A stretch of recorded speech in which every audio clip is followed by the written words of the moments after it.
1h30. Olivier Besancenot sur notre plateau ce soir. Bienvenue à vous. Philippe Loup également, vous êtes le président de la CFCC.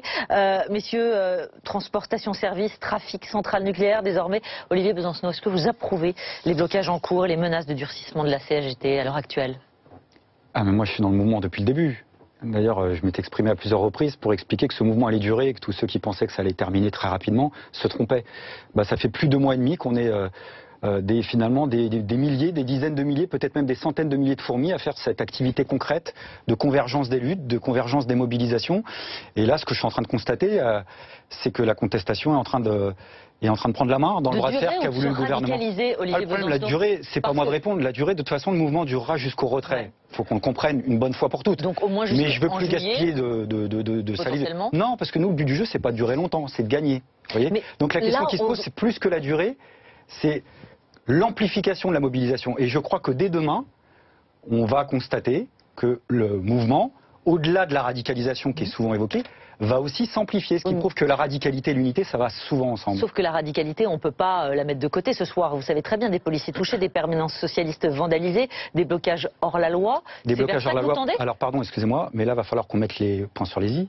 Je rappelle que le droit de grève existe dans ce pays, qu'il y a un mouvement de grève majoritaire des salariés dans les raffineries, majoritaire. C'est combien de salariés? Je dis ça chaque fois à peu près. Non, mais quand on dit les salariés comme ça, par exemple ce soir à Nogent-sur-Seine, combien de personnes vont voter pour la grève? Moi j'y suis pas, mais j'ai écouté ce qui était dit là par exemple. J'ai cru comprendre que les équipes allaient se consulter et discuter. Oui, mais c'est combien de personnes? Je parle. Là, écoutez, je suis pas sur place. 10 personnes. En gros, c'est 10 personnes qui votent la grève. Écoutez, ces minorités, elles sont bien utiles pour produire l'énergie dont on bénéficie tous. Oui, absolument. Alors, si elles bénéficient le restant de l'année, il faudra peut-être les prendre en considération quand elles s'arrêtent de travailler. Ce que j'essaye de dire, et je reviens là-dessus. La CGT sur le plan national, 2,6% des salariés. Si on arrondit même à 3, on n'est pas dans une minorité, non? Comment dire? Donner une information de temps en temps, ça peut être intéressant. Quand j'entends dire que le blocage est illégal, je rappelle qu'en 2010, les actions qui étaient menées à peu près de la même nature dans les raffineries à l'époque sur la question des retraites avaient suscité le même type de mouvement. Monsieur Sarkozy s'y était opposé. Il a été condamné par l'OIT, l'Organisation internationale du travail. Tout ça pour dire qu'à l'époque, c'était le gouvernement Sarkozy qui était dans l'illégalité. Je dis ça pourquoi? Parce que si Monsieur Valls s'entête à vouloir débloquer tout ça, il va de nouveau enfreindre la loi. Et c'est une leçon de choses parce que j'entends cette campagne de propagande politique depuis le début de ce mouvement qui consiste à dire la casse c'est de ce côté-là, la division c'est de ce côté-là, le blocage c'est de ce côté-là, et finalement on est en train de se rendre compte que quoi?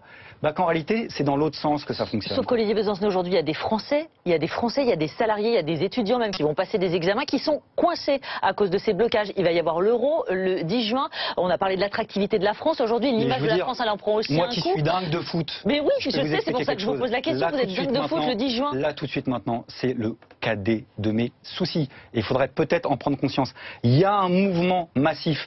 Et au-delà de la question sociale, qu'on discutera sûrement sur la nature de la loi travail, il y a une autre question qui s'invitait, qui est la question démocratique et de la légitimité. Il faut comprendre une chose, c'est que tout n'est pas comptable dans la vie. Il y a un aspect humain qui compte. Et quand on a un gouvernement arrogant, quand on a M. Valls qui passe maintenant le plus clair de son temps à finalement insulter, dénigrer, dire c'est pas la CGT qui fait la loi. Mais de qui il parle? Qui c'est qui fait la loi? Lui? Monsieur Valls, je le dis, je le répète, puisque vous aimez les chiffres, Monsieur Valls, il est minoritaire dans son parti, il est minoritaire à l'Assemblée nationale, il est minoritaire dans le pays, il est minoritaire dans l'opinion, et il donne des leçons de légitimité. Je crois qu'il devrait bien balayer dans sa propre porte. Anna, et je donne la parole à Monsieur Philippe Louis. Oui, non, mais clairement, Manuel Valls, ce qu'il veut nous dire en disant que c'est pas la CGT qui fait la loi, c'est que la loi, elle est faite par l'exécutif, elle est faite par la gauche qui réforme, comme il dit. Voilà, vous n'êtes pas la gauche qui réforme, Olivier Besancenot. Et tu n'utilises pas le 49.3 non plus. Vous voyez ce que je veux dire? Parce qu'il est tellement confiant qu'il utilise le 49.3. Mais je veux dire, le problème, c'est plus me convaincre. Parce que moi, vous connaissez mon positionnement. Mais le problème, c'est que ça se voit, tout ça. Vous voyez, quand le gouvernement explique à longueur de temps, le mouvement n'existe pas. D'ailleurs, c'était cocasse, là, vous venez encore de faire un extrait, un condensé de l'hypocrisie du gouvernement. Le responsable gouvernemental qui nous expliquait il y a encore 24 heures, il n'y a pas de pénurie. Le vécu pour des millions de personnes, c'est l'exact opposé. Donc, c'est pour ça que le problème, c'est plus moi. Vous voyez, c'est que l'opinion, majoritairement, ne veut pas de la loi travail, et elle est en train de comprendre, que derrière le verbiage du gouvernement, la légitimité, elle est probablement du côté de la contestation, et qu'en tous les cas, quoi qu'il en soit, elle est de moins en moins du côté du gouvernement. Mais jusqu'où quand même? Parce que vous parlez des méthodes de Manuel Valls. J'entends, Olivier Besancenot, vous parlez des méthodes de Manuel Valls, mais par exemple, la CGT du livre, quand elle arrête les imprimeries, qu'elle empêche la parution des quotidiens demain, et qu'en plus, le syndicat exige la parution d'un édito de Philippe Martinez dans les journaux, c'est ce que disent plusieurs journalistes ce soir. C'est quoi comme méthode ça? Comment vous qualifiez ça? Bah écoutez, moi je vais vous dire, mais je ne vais pas vous surprendre, je suis solidaire des grévistes depuis le début de ce mouvement et de toutes les modalités d'action qui seront utilisées dans le cadre de ce mouvement. Tout est la grève, ce qui nous manque c'est la grève. Moi je vais mettre les pieds dans le plat parce que c'est ça dont on parle. Vous savez, la semaine dernière c'était plus compliqué. Je pense que le gouvernement avait la main et c'est peut-être là où il a fait une erreur. D'enterrer le mouvement trop vite. On a repris la main, pourquoi? Parce qu'il a compris, il est peut-être en train de comprendre, peut-être trop tard pour lui, qu'il y a des secteurs qui sont en train de faire la grève. Et moi je le dis à tous ceux qui nous regardent, parce qu'on fait un peu grève par procuration tous autant qu'on est. C'est-à-dire qu'il y a un mouvement de sympathie en se disant, moi je l'entends tous les jours au quotidien, eux, ils ont le cran, ils se battent pour nous. La grève par procuration, ça n'existe pas. Bon. Il va falloir qu'on s'y mette tous d'une manière ou d'une autre. Sauf et que plus, les chiffres dans les cortèges, pardon, ils vous donnent pas raison. On était à plus d'un million écoutez l'appel qu'on essaie de lancer. Je suis en train de vous dire la même chose. C'est-à-dire que plus, mais oui, moi je fais un pari sur l'avenir, plus il y aura de grévistes, plus on sera nombreux à manifester, moi je vous dis que demain on sera nombreux à manifester, plus on ira vite vers la victoire. Et c'est ça qui m'intéresse, le nombre, la force du nombre pour montrer que la légitimité, elle est bel et bien de notre côté. On vous entend Olivier Besancenot, mais en attendant les chiffres, ils ne parlent pas pour vous. Plus d'1 million de manifestants le 31 mars dernier, on les a jamais retrouvés ces chiffres. La SNCF, elle a été moins perturbée que la semaine dernière. Le mouvement des routiers ici aussi affaibli. Donc on verra. On verra effectivement si votre appel est entendu. Vous avez en face de vous Philippe Louis, le président de la CFTC. Merci encore d'être là. Ils sont tout aussi légitimes qu'à la CGT, à la CFTC. Ils ont validé ce texte, ils ont approuvé. Qu'est-ce que vous pouvez lui dire ce soir à Monsieur Philippe Louis? Moi, je pense qu'il est grand, il peut penser tout seul. Alors quoi vous savez, le front syndical, c'est pas la première fois. Moi, ma seule réponse, vous savez, je l'ai déjà eu l'occasion de le dire au début du mouvement. C'est un petit rappel, vous savez, petite piqûre de rappel. On a commencé ce début du mouvement du côté de la classe politique et médiatique à nous dire ce mouvement ne durera pas parce que le front syndical est divisé. Je suis grand, j'ai constaté que le front syndical était divisé pour des raisons qui appartiennent à chacun. J'ai simplement rappelé à l'époque que il y a eu des fronts syndicaux divisés qui n'ont pas empêché des victoires. Je pense à 1995, au moment de la réforme du plan Juppé. À l'époque, le front syndical était divisé et pourtant on a gagné. Tout ça pour dire qu'au-delà des organisations syndicales et politiques, il y a d'abord et avant tout l'avis des salariés eux-mêmes qui se mobilisent. L'avis des salariés, Philippe Louis, l'avis des salariés, il a compté pour vous et vous avez jugé que ce texte, il était recevable. Il était... en l'état, dans la deuxième version, acceptable, n'est-ce pas? Et d'ailleurs, les sondages sont un petit peu bizarres, parce qu'effectivement, 72% des Français veulent que les blocages s'arrêtent, et donc s'il faut passer par le retrait de la loi travail, ils sont prêts à passer par le retrait de la loi travail. Par contre, si on leur demande s'ils veulent retirer la loi travail, là, la réponse n'est plus tout à fait la même, parce que 52% sont prêts à garder la loi travail. Donc la majorité n'est pas là. En plus, je voudrais quand même revenir sur les organisations syndicales. Organisations syndicales, en France, on en a 8. On en a 8 et à croire ce que j'entends tous les jours et M. Martinez, il y en a 7 qui sont pour le retrait. C'est pas vrai. Il y a 8 organisations syndicales interprofessionnelles nationales. Il y en a 4 qui veulent le retrait, il y en a 4 qui veulent le maintien. Mais si on reprend la représentativité telle que la CGT l'a voulu d'ailleurs, la représentativité des organisations nationales représentatives, là on a 2 qui demandent le retrait et on a 3 qui sont prêts à discuter et qui ont discuté pour que le texte soit modifié. Et ces 3-là représentent là aussi 51%. Alors moi je voudrais savoir ce que vous soufflez ce soir à Manuel Valls. Est-ce que vous lui dites il faut tenir bon? Il faut tenir bon parce que nous aussi on est respectables en fait, la CFTC, la CFDT, on vous a suivi, il ne faut pas nous trahir, tenez bon, c'est ce que vous lui dites? Mais c'est ce qu'on lui dit parce qu'après on regarde aussi, il faut regarder le détail de la loi et il faut regarder ce que ça peut apporter aux salariés parce que ça apportera quelque chose aux salariés. Il faut voir les contraintes que ça peut leur apporter et les contraintes il faut les expliquer, il faut surtout démystifier parce que ce qui est dit quand on a l'impression de dire que tout le monde va avoir des heures supplémentaires rémunérées à 10 et 25%, c'est pas vrai. Pas vrai. Il y a des conditions, il y a la négociation, il y a l'obligation de passer par les organisations syndicales. Et moi, j'ai la faiblesse de croire que les organisations syndicales dans les entreprises sont suffisamment majeures pour ne pas signer n'importe quoi et pour, si elles signent des accords où effectivement il y a une baisse de majoration, c'est qu'ils auront des contreparties, c'est qu'il y aura quelque chose qui aurait été donné en échange. Et ça sera de la volonté des salariés. Olivier Besancenot, c'est pas de la folie. Quand on entend Philippe Louis, ça a été réfléchi, ça a été pesé, sous-pesé. Probablement très réfléchi. Je veux me dire très bien réfléchi. Ça, c'est tellement d'ailleurs bien réfléchi que ce qui synthétise un petit peu. Mais pourquoi il serait moins légitime à la CFTC ou à la CFDT qu'à la CGT? Moi, je comprends pas. Vous savez, moi, ça m'intéresse pas de tirer sur une autre partie du front syndical. Donc ceux qui ont envie de le faire, qu'ils le fassent. D'abord, c'est pas mon rôle, c'est pas ma responsabilité. Moi, je suis dans le camp de la contestation, de la mobilisation, des manifestations, des blocages, et j'essaye de vous réexpliquer pourquoi. Mais je comprends. Dans cette loi, il y a un article qui synthétise. L'article 2. Voilà, entre autres, beaucoup de cette loi-là, quand vous me parlez de réflexion, je vous dis c'est tellement pensé que c'est une revendication patronale qui date de plusieurs décennies, qui consiste à remettre en effet en cause la hiérarchie des normes. C'est pas vrai ça, Olivier Besancenot. Alors Emmanuel, non. Vous avez un scoop alors, dites-moi tout. Mais c'est pas vrai, c'est-à-dire que cette loi ne fait pas... Peut-être qu'à vous seul, vous allez arrêter la mobilisation. Je vais vous dire, oui, parce que vous dites n'importe quoi. Cette loi ne fait pas plus que ce qu'il y a dans la loi de Xavier Bertrand de 2008, et les premiers à avoir remis en cause justement ce principe des heures supplémentaires, c'était les lois Aubry sur l'annualisation du temps de travail. On est d'accord au moins là-dessus. Donc, on est d'accord au moins là-dessus. Ce que je veux dire, c'est que le fantasme de dire, ça y est, il y a une machine à inverser les normes, c'est pas vrai, c'est juste pas vrai. J'adorerais discuter de nos fantasmes respectifs toute une soirée, mais là, on n'en est pas là, on est dans le concret. Je suis absolument d'accord. Mais puisqu'on est dans le concret... Est-ce que parfois, on peut être d'accord sur un point? Mais bien sûr, au contraire. Sur un point, c'est-à-dire que c'est tellement pensé qu'il y a en effet des coups qui ont été donnés bien avant.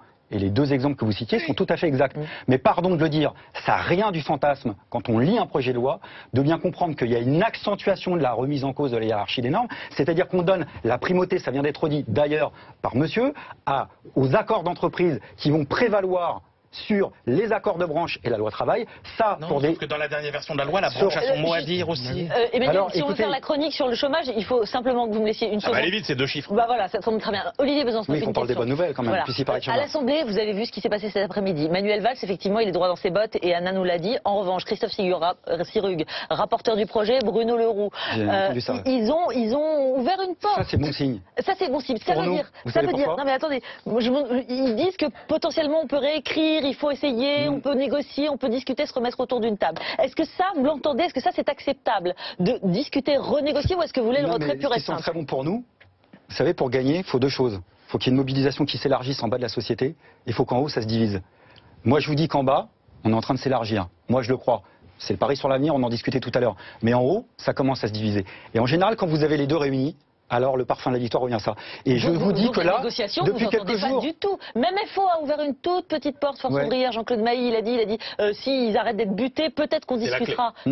Mais donc c'est pas rationnel, ça. Olivier Besancenot, juste répondez-moi là-dessus. Non, mais moi je vous réponds. Moi je vous dis, vous savez, je me suis déjà assis à une table de négociation dans ma propre entreprise, mais toujours sur la base d'un gros rapport de force, pour pas qu'il y ait de quiproquos. Parce que vous savez, s'asseoir autour d'une table de négociation comme c'est fait depuis le début de ce mouvement, avec un gouvernement qui vous explique, bah vous n'avez pas compris, on va vous réexpliquer. Mais on a compris, on n'est pas d'accord. Donc le déblocage, il sera trouvé que s'il y a un rapport de force qui pousse le gouvernement à comprendre qu'il a plus à perdre qu'à gagner en s'entêtant dans sa politique actuelle. Vous parliez des salariés tous, autant que vous êtes. Le pouvoir aux salariés. Mais il y a des salariés qui vous parlent en ce moment. Ils disent quoi? Ils disent retrait de la loi. Alors est-ce qu'à un moment donné, les quelques commandos qui s'expriment, les salariés, non, ils sont dedans. Ce sont tous ceux qui ne sont absolument pas concernés par la loi. C'est-à-dire les cheminots. Dans la raffinerie, par exemple. Est-ce que vous croyez sincèrement que Total, les syndicats iront signer un accord qui ne respectera pas des majorations d'heures supplémentaires? Est-ce que vous avez compris pourquoi les salariés de la sous-traitance, par exemple, sont en train de faire grève? Précisément parce que, justement, vous vous trompez.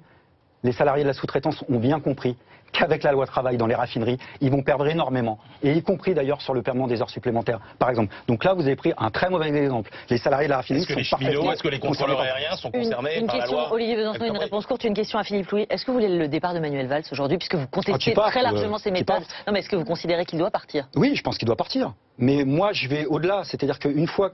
Parce qu'il y en a beaucoup qui vous disent ça en ce moment.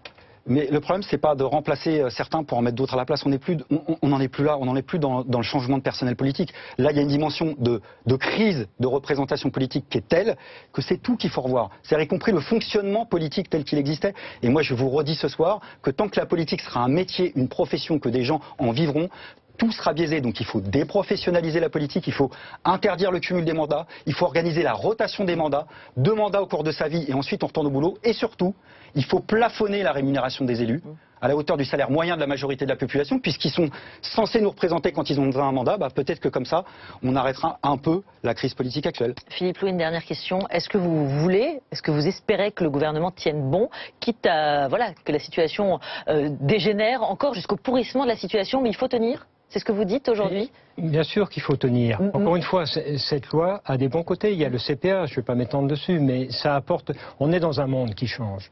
Et si on ne change pas les choses, ça va se retourner est contre les salariés. Donc essayons de les changer. Mais sécurisons tout ça. Et encore une fois, moi je ne suis pas d'accord de dire que le fait de déplacer la négociation dans l'entreprise, ça aille contre les salariés. On a des cas précis. Regardez sur le travail du dimanche. Il y a eu une loi sur le travail du dimanche. CFTC y était opposé. La loi est passée. On est légaliste, on négocie. Les négociations se passent dans les entreprises.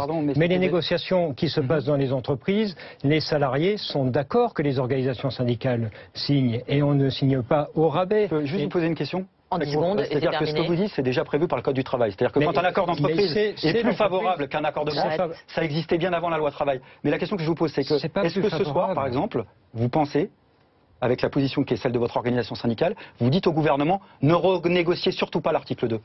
Est-ce que vous dites ça ce soir ? Sur l'article 2, votre réponse rapidement, 10 secondes. On a toujours essayé forcé pour que la branche garde un contrôle. Parce que pour nous, c'est la branche.